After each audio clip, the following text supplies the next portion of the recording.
Welcome back to Prospect Channels TV. My people, we don't come back again with another Ogbonge update. Right now, I want to talk about all the trending things in Nigeria. I beg, if today be your first time when you discover our channel, subscribe. I beg like, may God bless you all for always coming out here. And don't forget to give us a thumbs up. My people, President Bola Tinubu in shock as the Prime Minister of Israel, don't average support for Biafrans. The Prime Minister of Israel is now harvesting support for Biafran agitators in Nigeria, where be Igbo people. So he don't talk say Igbo must, help their brothers and sisters in Nigeria. Okay, he mentioned Africa, he mentioned Nigeria in Igbo land. He said there's a kind of connection the Israeli have with the Igbos, so they will support them with everything. You understand? And this word, when he talk, is a very big word for the Biafran agitators. You know what it means. You understand? This is not the first time he has been speaking about, the suffering, the marginalizations of, the Igbos in Southeast region. If you can also remember that last year, we have about 15 priests 15 priests from Israel. They wrote a letter.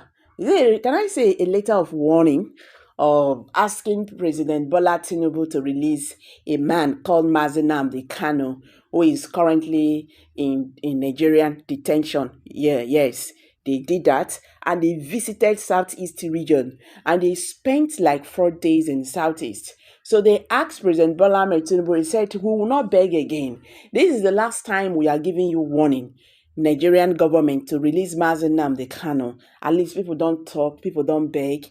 You have to release this man. He has not done anything wrong. They did that. So now that the Prime Minister of Israel, you know what that means. Harvesting support for Biafrans. This is really very massive. Oh, so the Biafrans are happy that at least their brothers in Israel have seen their suffering in Nigeria, and nothing is being done about it. So as time goes, we are going to watch how things unfold. And don't also forget that Nnamdi Kanu is winning big right now, and many world leaders are currently, supporting Nnamdi Kanu. It was even a very big surprise to Nigerian government to hear that judgment of Kenya. Yeah, Kenya court yesterday, indicting them in adopting Nnamdi Kanu in Kenya, and why Kenya government, supporting them and all that. They even asked Nigerian government, to pay compensation about 120 million naira damages against Nnamdi Kanu. This is really wow. This is really wow. So we are watching to see what Justice Omotosho will do. Because with all these judgments line up like this, I don't know what Justice Omotosho is going to say. But you see this case, Nigerian government play no games anymore. There is no way they can play games again.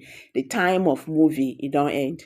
Okay, guys, in another news, the former presidential candidate of the Labour Party, when named be Peter Obi, he has slammed President Bola Tinubu over his trip again to St.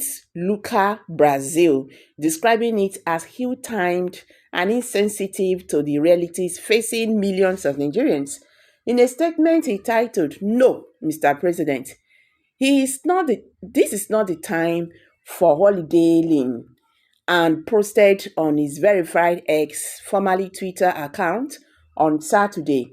Obi expressed shock over words he termed the government misplaced priorities and apparent detachment from the country's deepening crisis. He said, "Dear Nigerians, I am struggling with my sense to understand what is happening to governance in this country," Obi wrote. "What I have seen and witnessed in the last 2 years has left me in shock about poor governance, delivering, and apparent channeling of energy into politics and satisfaction of the elite, while the masses in our midst are languishing in want." His statements comes in response to an official announcement from the presidency confirming President Tinubu's departure to St. Lucia for what was described as a combination of official engagement and private leisure time. So my people now don't hear, and so Sarah reporters earlier reported that Tinubu's aide now Bayo Ononoga in a statement said that the president would first visit St. Lucia on its state visit to deepening Nigerians' engagement with the Caribbean nations.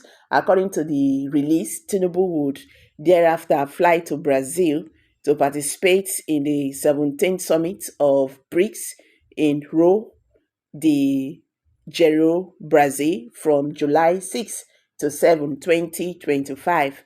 But to be noted that according to St. Luca's Prime Minister Philip, Tinubu visits spanning several days includes 2 days of official activities, June 30 and July 1st, with the rest allocated to personal vacation. So B said he had initially dismissed the news when it was first reported.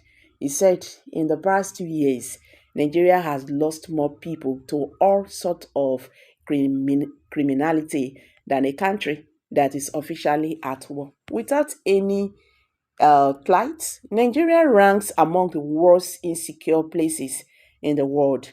Nigerians are hungry, and most people do not know whether their next meal will come from.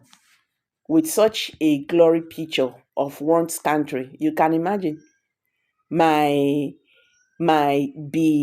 bewilderment when I saw a news release from the presidency announcing the President Bola Tinubu is departing Nigeria today for a visit to St. Lucia.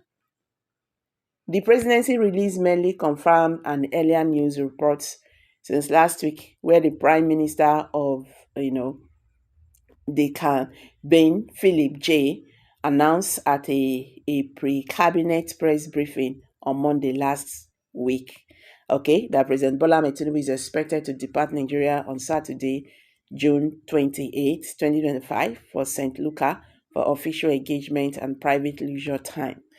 So, my people, how do I say this matter? Because every day the matter they heavy, and it seems that these people they don't know waiting to do again. No, there is fire on the mountain. So, guys, now here I go drop this one. I beg, drop your comment below the comment section. Don't forget to give us a thumbs up, share this video, make it go viral so that Nigerians going to understand waiting they happen today. Thank you. See you in my next video. Bye for now.